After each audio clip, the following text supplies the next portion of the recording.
আসসালামু আলাইকুম এভরিওয়ান।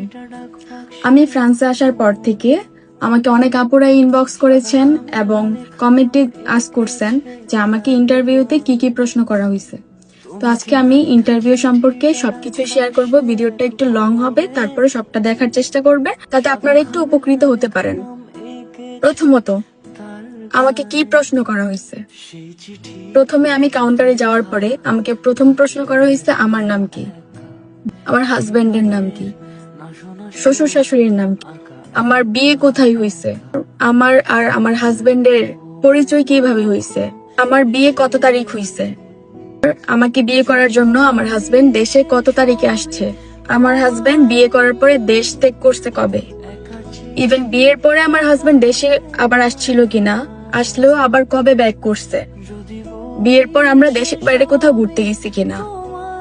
তারপর আমাকে আস্ক করছে আপনি কি করেন, তারপর আমার সার্টিফিকেট চাইলো।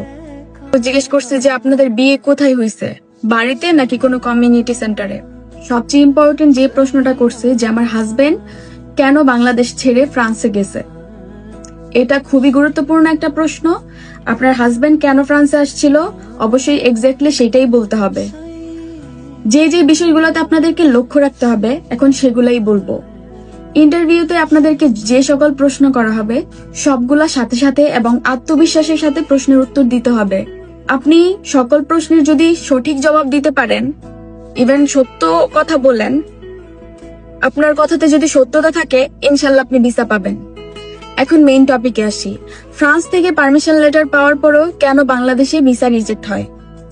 সবচেয়ে মূল কারণ যেটা, ইন্টারভিউর সময় অনেক আপুরাই ঘাবড়ে যান, যথাযথ উত্তর দিতে পারেন না, আত্মবিশ্বাস থাকে না, বেশি নার্ভাস হয়ে যান, আর স্বামী স্ত্রীর সম্পর্কে সত্যতা প্রমাণ করতে পারেন না। আপনার কথার মাধ্যমেই আপনার স্বামী স্ত্রীর সম্পর্ক সত্যতা প্রমাণিত হবে। আপনাকে আপনার হাজবেন্ড সম্পর্কে, আপনার বিয়ে সম্পর্কে, আপনার শ্বশুর বাড়ি সম্পর্কে সবকিছু আস্ক করা হবে। আপনি তাদের বিষয়ে কতটা জানেন ওইটার উপর ভিত্তি করে আপনাদেরকে ভিসা দেওয়া হবে। আপনি যদি ইন্টারভিউতে আত্মবিশ্বাসের সাথে সত্যতার সাথে সকল প্রশ্নের উত্তর দিতে পারেন, ইভেন আপনার সকল কাগজপত্র যদি সঠিক থাকে, তাহলে আপনার ভিসা কেউ আটকাতে পারবে না। ইনশাল্লাহ আপনি ভিসা পাবেন। এই সকল বিষয়গুলো আপনাদের জেনে রাখা জরুরি। আপনার হাজবেন্ড সম্পর্কে, আপনার শ্বশুর বাড়ি সম্পর্কে সবকিছু জেনে নিবেন, ইচ এন্ড এভরিথিং। আপনার হাজবেন্ড ফ্রান্সে কোথায় থাকে, ওনার ফ্রান্সের ফোন নাম্বার, ওনার ফ্রান্সের অ্যাড্রেস, ওনার এভরিথিং, উনি কি কাজ করে, কত টাকা স্যালারি পায়, কারণ কখন কি প্রশ্ন করে বসে এটা কেউ বলতে পারে না। আর কোনো প্রশ্নে যদি আপনি আটকে যান, তাহলেই তারা হয়তো ভাববে যে এটা ফেক। অবশ্যই আপনার স্বামী স্ত্রী সম্পর্কে সত্যতা প্রমাণ করতে হবে এবং আপনার যে কাগজপত্রগুলা নিবেন, ফাইলগুলো সুন্দরভাবে গুছাই নিয়ে যাবেন। ইভেন ফাইলে কোনো ধরনের পিন থাকা যাবে না, সেইগুলা সবগুলাই গুছাই নিয়ে যাবেন।